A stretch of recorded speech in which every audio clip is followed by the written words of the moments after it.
this episode of ImmortaTech Solutions. Do we spend $100 on a computer? No. This is the budget channel. Do we spend $40 on a computer? No. Do we spend $20 on a computer? No. Matt, would you show them what we have today? There we go. HP Pavilion in mint condition. Guy's cleaning out storage unit. He says, "Do you want a laptop?" All right, man. Sounds good. So we have our lovely $10 HP Pavilion. Look at this thing. It's mint. There's not even one scratch on this thing. But, you're going to say, "Michael, what are you going to do with that old thing?" It's Windows Vista with the Core 2 Duo. Well, for $10, we could definitely do something with it. So stay tuned, and you're going to find out.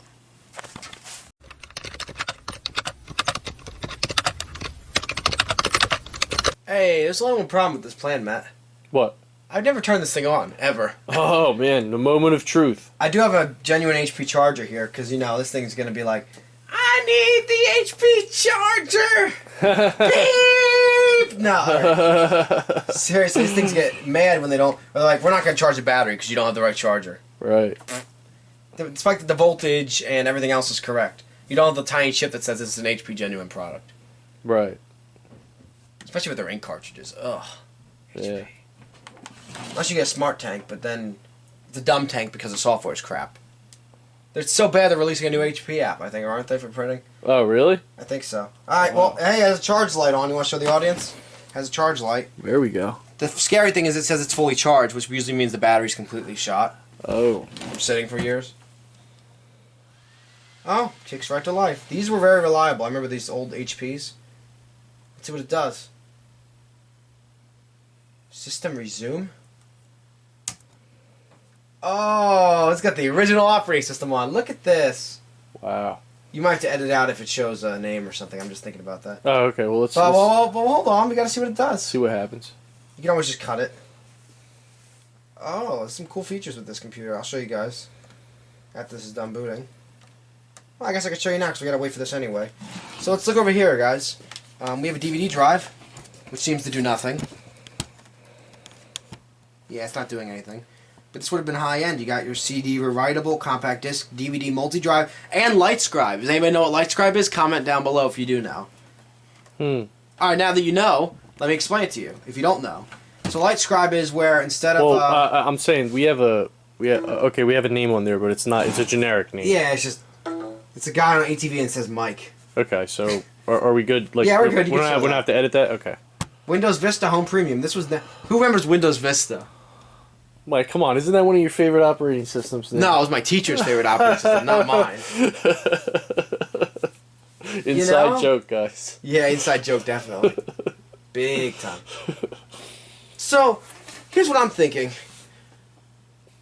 If I'm going to sell this, would I rather sell a more modern Linux operating system or an older Windows OS? Oh, well, who do you want to collaborate with?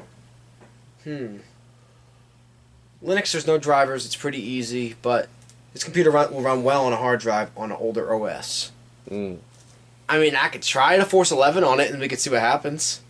You guys want to try that? Let's give it a shot, man. I was thinking about making, and I'll be transparent, guys. I was thinking about making a Linux Mint video about this, but I feel like if as a computer repairman and refurbisher, if I try to sell this with Linux Mint, nobody's gonna want it. I mean, come on, nobody's gonna want it.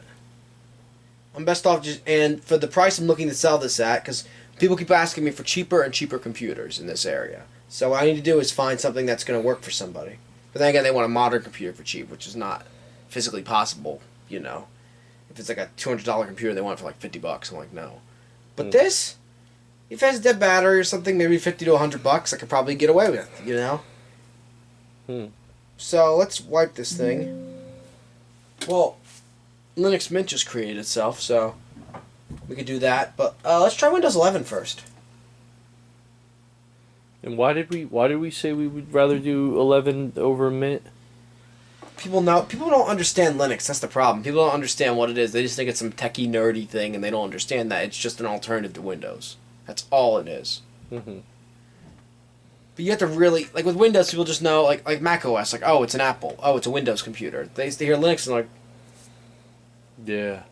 I'll What be is that? I'll be honest. Before I went to computer school, guys, I didn't know a thing about Linux, and then the next thing I know, I get my basic programming certification now while I'm in school because it's and basically Mike's right about that. It basically just is an alternative. People don't really realize about it. It's the problem. Yeah, but being free open source software is really cool. But then what? I guess graphical interface is a big draw. Well, no, actually. So if we look on their website here, I'm gonna zoom in on the screen. I know I got some junk in here. I'm working on it, guys. I know. Yeah. Don't give me flack here. But Yeah. this is Linux Mint right here. Okay. This is what it looks like. Yeah. It's very similar to Windows. I actually have Linux Mint, and I actually don't mind it at all. Yeah, it's pretty solid. I mean, I created a USB. I know if I install Windows 11 on this, if it does work, it's going to be slow as hell, and it's going to be a terrible experience. Right. I feel like Linux will be a lot more usable. So, I've always wanted to see if anybody locally would buy it if I put it at a good price. Right.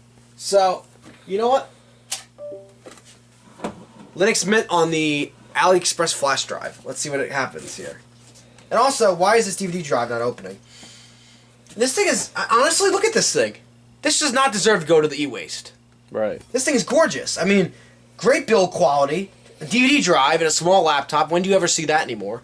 The battery actually gives it a nice tilt so that you actually get a nice, typing experience. Nice keyboard, by the way. And then you got all these extra options up for your volume. You ever see the volume slider? And then mute, and then turn off and on Wi-Fi. Isn't that great? Yeah. So we're gonna see if this will boot. So let's try it out. I think boot key on this would be Escape or F10. Oh, well, we're in the BIOS. Let's check it out. 4 gigs of RAM, a Pavilion DV3 notebook PC with a Core 2 Duo, and pre-installed factory OS would be Vista. So. It's a weak computer by modern standards. And Mike, couldn't you just put an SSD in it, a brand new battery, and... Do you know how much SSDs are now for a 256 gig SSD? How much? Like $25. Wow. Into a computer is maybe worth $100 if I refurbish it, and then someone's most likely going to want it for $75. Right.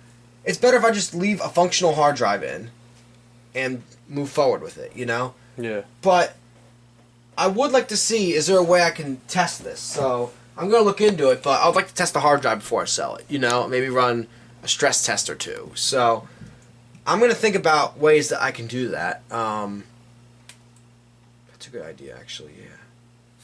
I'm thinking about different ways that I could do this. I think we should try a nice tool that a lot of people use, Hiren's Boot Disk. I got to find my eject tool, which is just my paperclip that I use to open DVD drives. I'll be right back, and we'll get you some more information on this computer.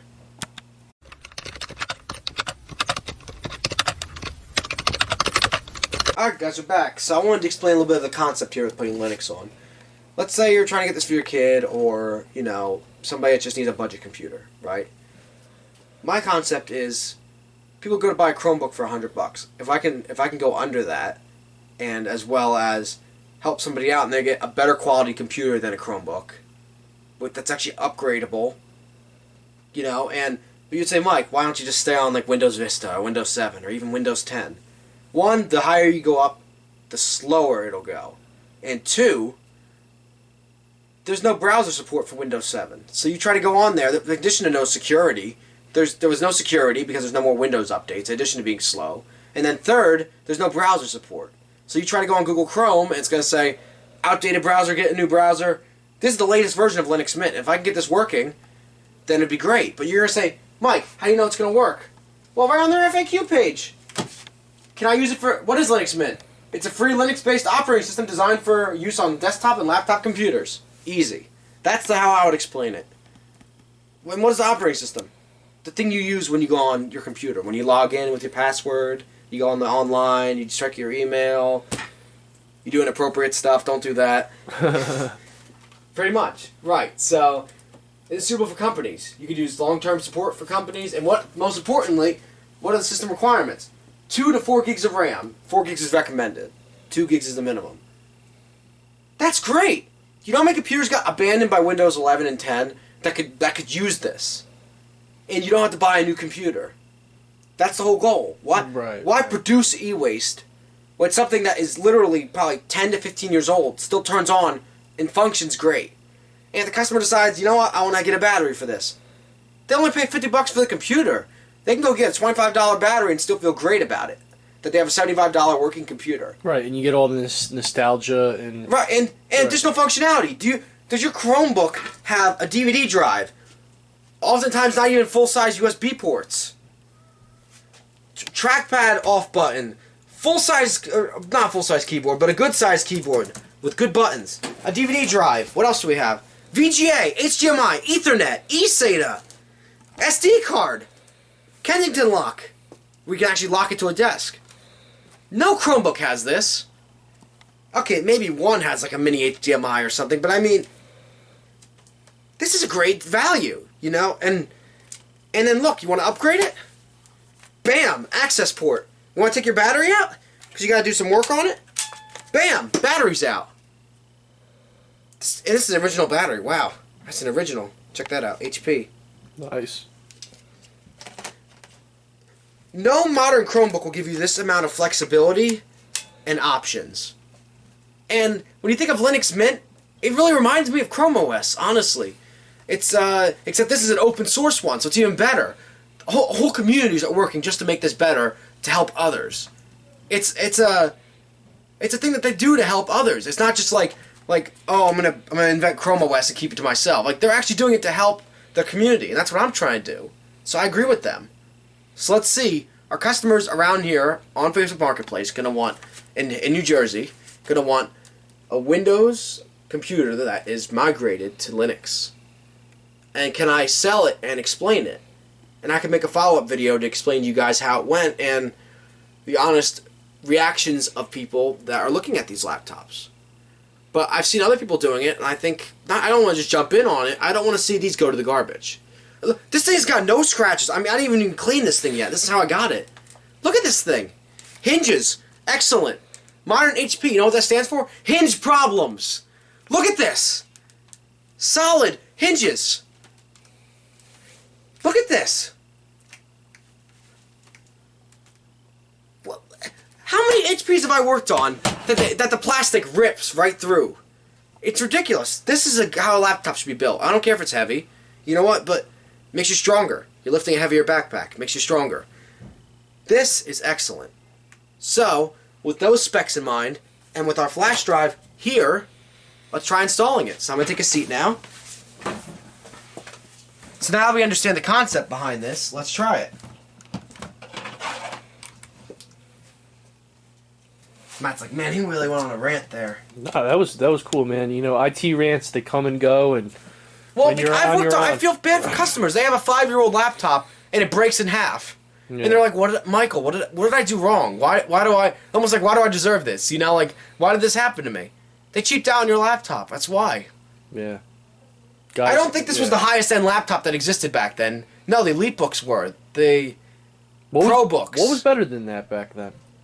I'd have to do some research. I'll get back to you guys on that, but it's a good question, right? This has the SRS premium sound. I mean, Altec Lansing speakers. Does your $100 Chromebook have Altec Lansing speakers? No.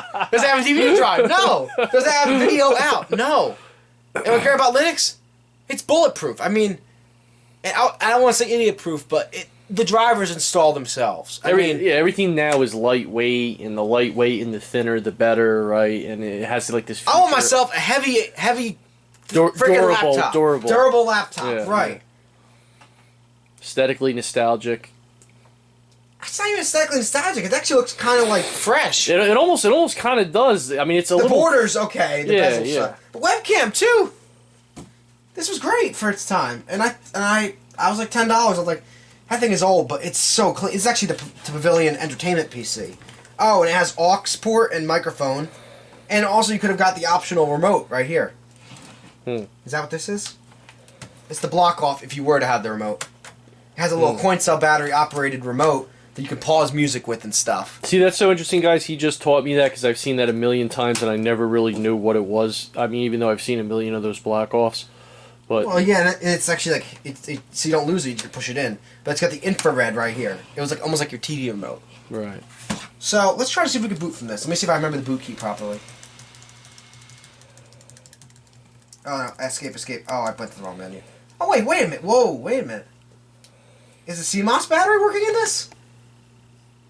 It has the date right. Wow, that's Wow. Look at that. Now that's amazing. I was not expecting that. That's a shocker.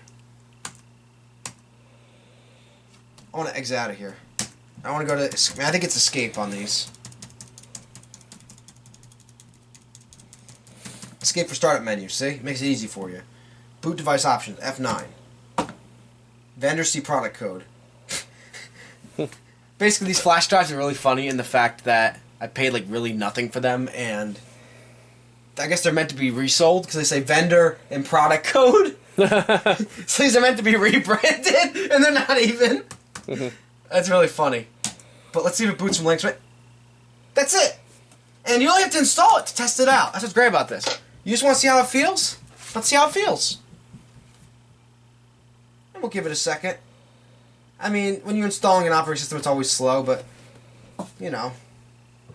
Give it a second. It's going to load. So let's talk about this while I clean it.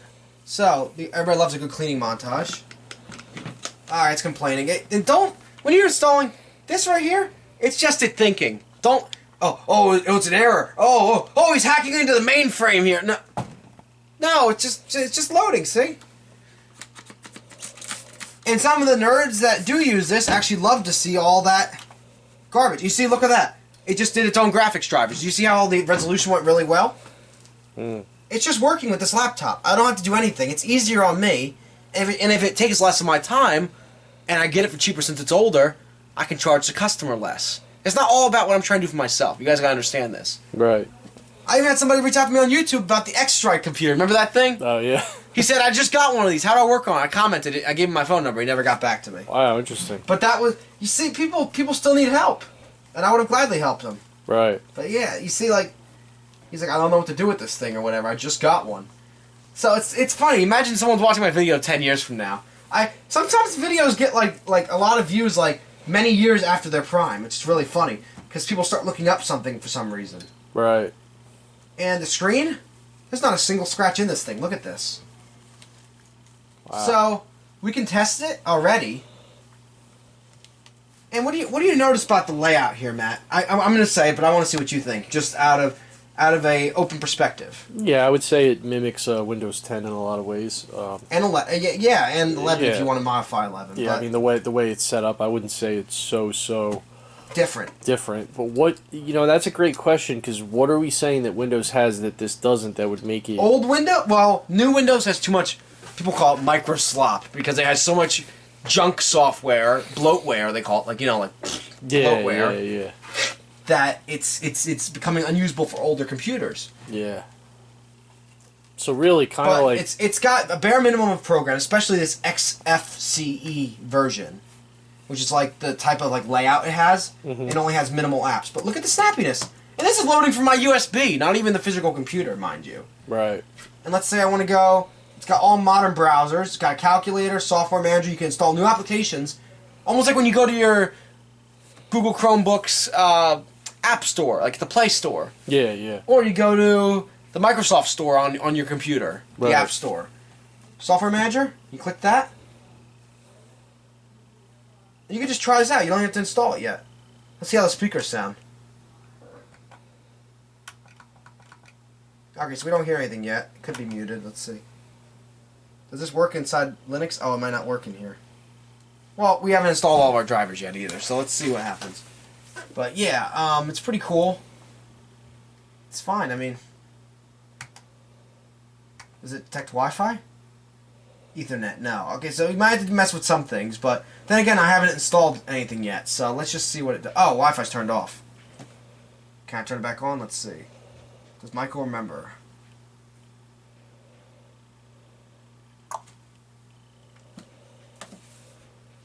But anyway, you see it's trying to load this, but obviously it's not installed yet, so I think I'm just going to do it. I mean, worst comes to worst, I don't like it, I can just uninstall it. But you click this, and I just wanted to show you, look, Firefox is your default browser. people. I think Linux got a bad rap too because while Windows was moving to a graphical user interface like this, where graphics got like the little buttons you can click and everything, Linux for a long time was just a command line interface, like black with the white text. You had to know how to like almost like talk to the computer. Right. It's advanced so much, even in the last 10 to 15 years. Like when I started learning about it in 2015, it was already like amazing, you know? Yeah. So here we go. We have our installation menu. It supports multiple languages. But I want to show you a few other things real quick here. Multimedia, you get like different like watch TV and like other apps and stuff. I don't know about you, but this looks great to me. This looks great. It's snappy. If I put 10 on this, it would be struggling right now, I can tell you. So let's install this. You can go through your menu. You can also test your keyboard right here. See, they're trying to help you out, so. Nice. So you go continue.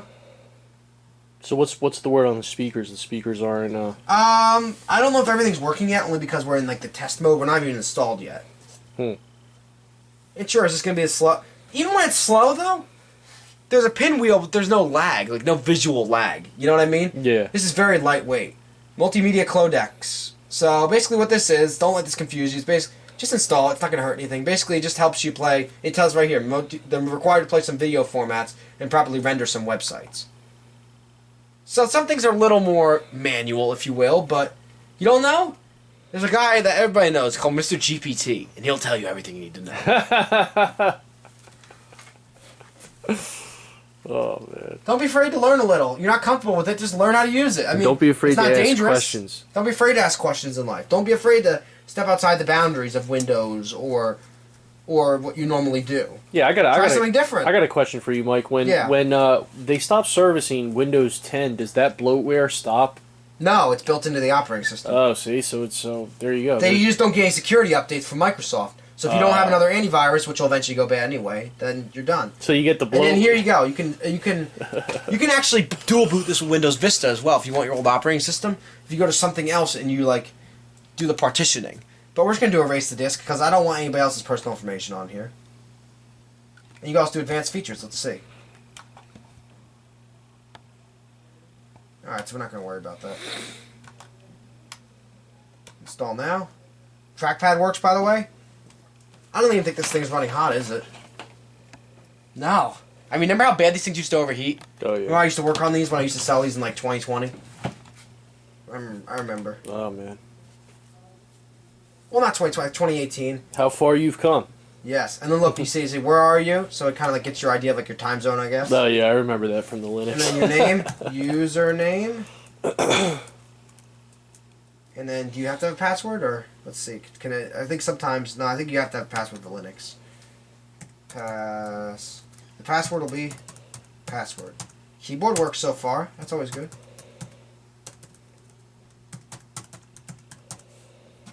It's a weak password. Really, I couldn't tell. Log in automatically.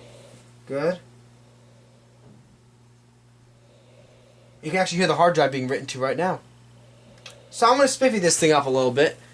We'll give this some time. We'll time it, see how long it takes. I don't expect it to take too long.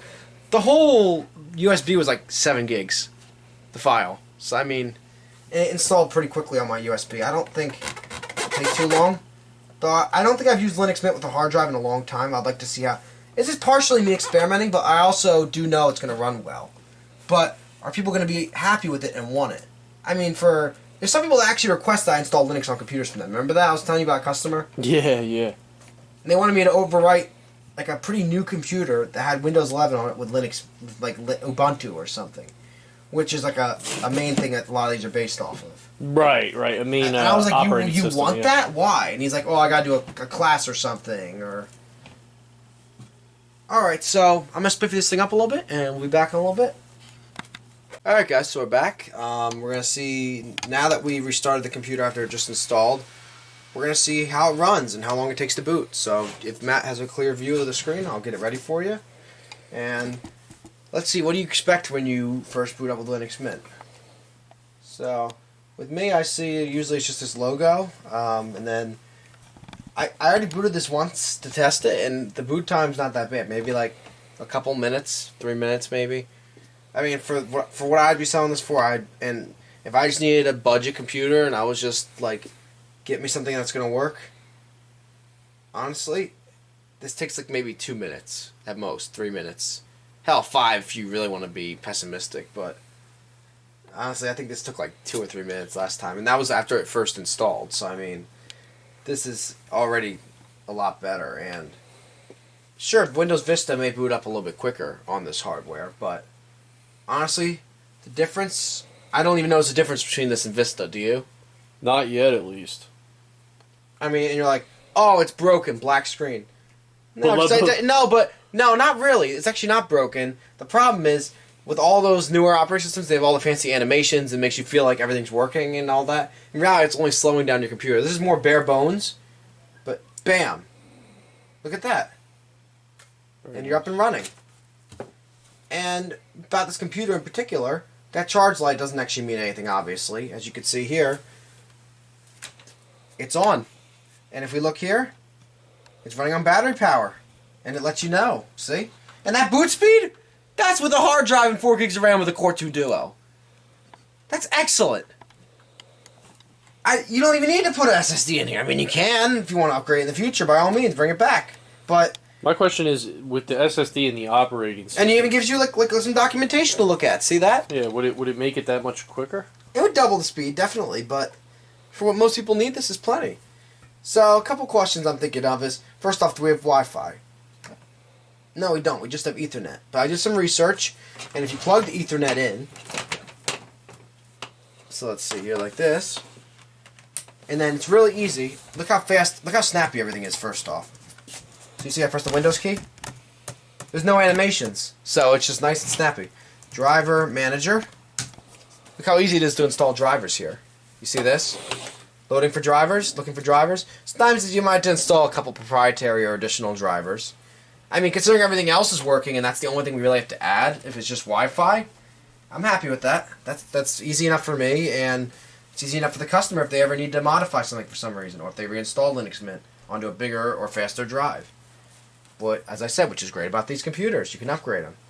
Even the HP Stream, like the little budget laptops, you don't really get any options.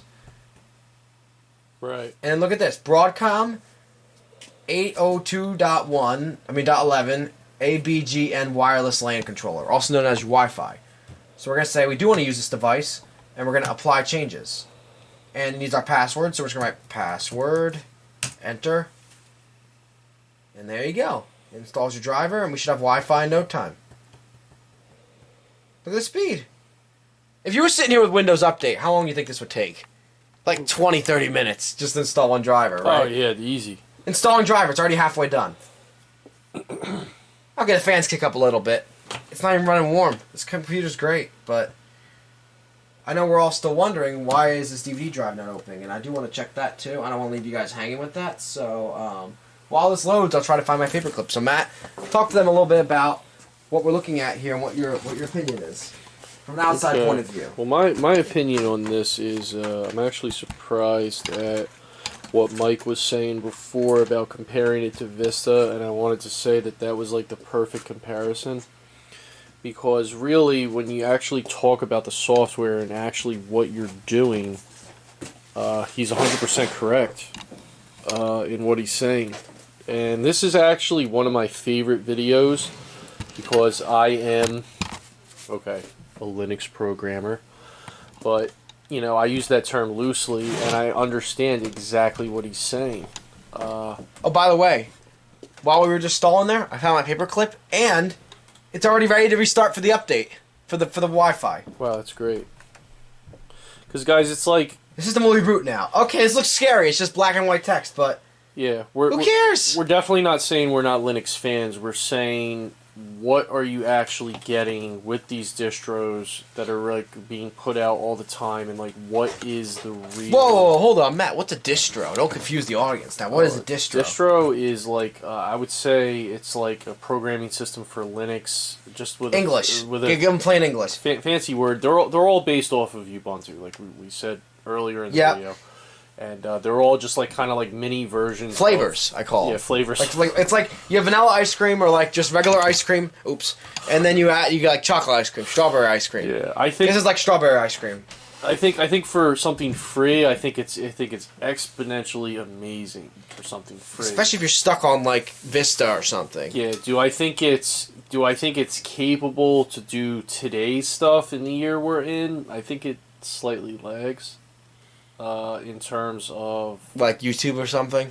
apps in general. Well, it has its own apps, so that sets you up there. So If you have any web applications, then you do web applications. Hey guys, if you're a Linux programmer, please prove me wrong. Drop in the comments section, something that's like really really worth it, really outdoes Windows, really outdoes any Mac programming programs. Great idea. Yeah, if you guys have any input you want to input on this, let us know. We're not. By the way, it's already restarted, mind you. And then let's see. So we push the button, nothing happens. See, if we eject it, okay, so that lets us in. Is this DVD drive actually dead or?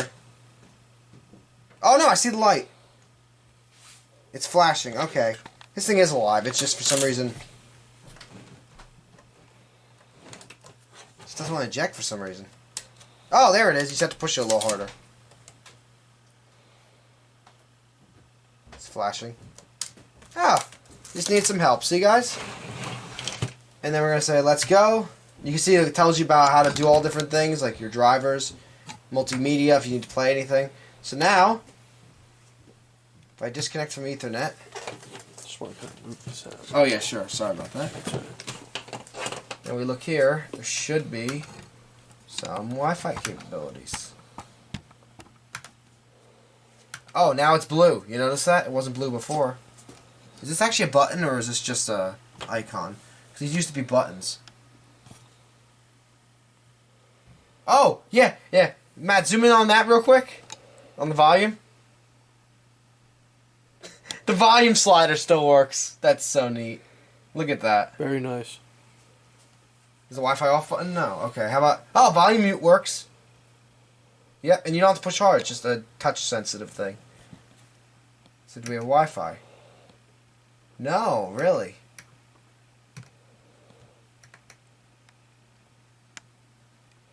Huh.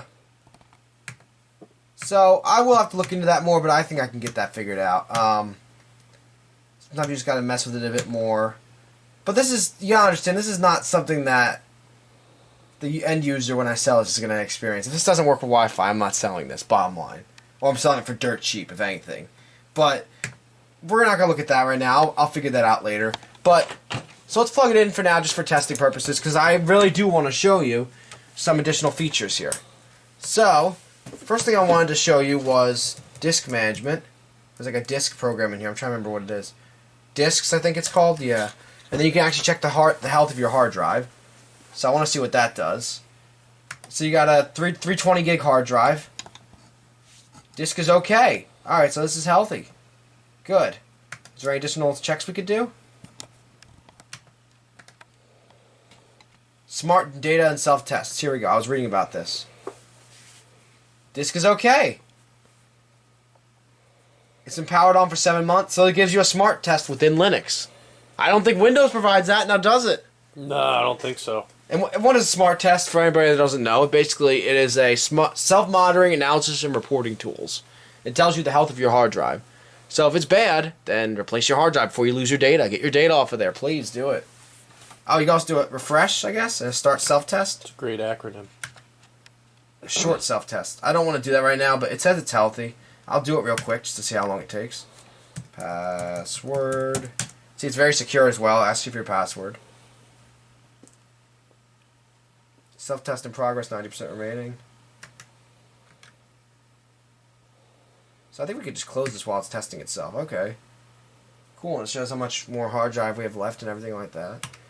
So we're gonna wrap it up here, guys. What's the burning question everybody asks? Can it run a YouTube video? Let's see. So wait a second for Mozilla. It comes with Mozilla Firefox, or people just know as Firefox browser. Though I believe if you go right here. See, it already loaded up. Look how great that is. But if you look right here, there should be a accessories area. So you got Archive Manager, like a 7-zip thing, I think. Calendar. You got all these cool apps like PDF Viewer, Image Viewer. And I think one of these would be like an app store. So if we just go app. And then if you look around here, you can try to see like, what application finder. And you can find apps that you already have.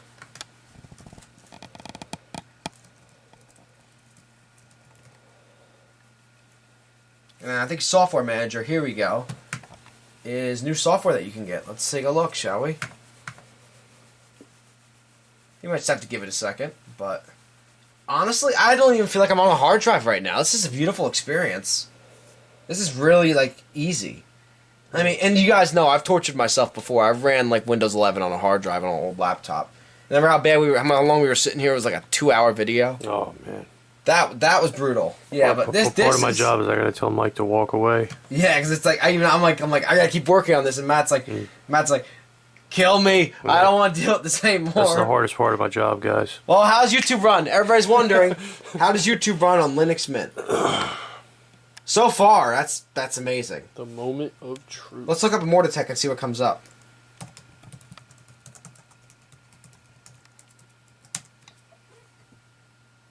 Search speed. Wow. Will it run a YouTube video? By the way, it's our introduction video if you guys want to watch it. Full screen?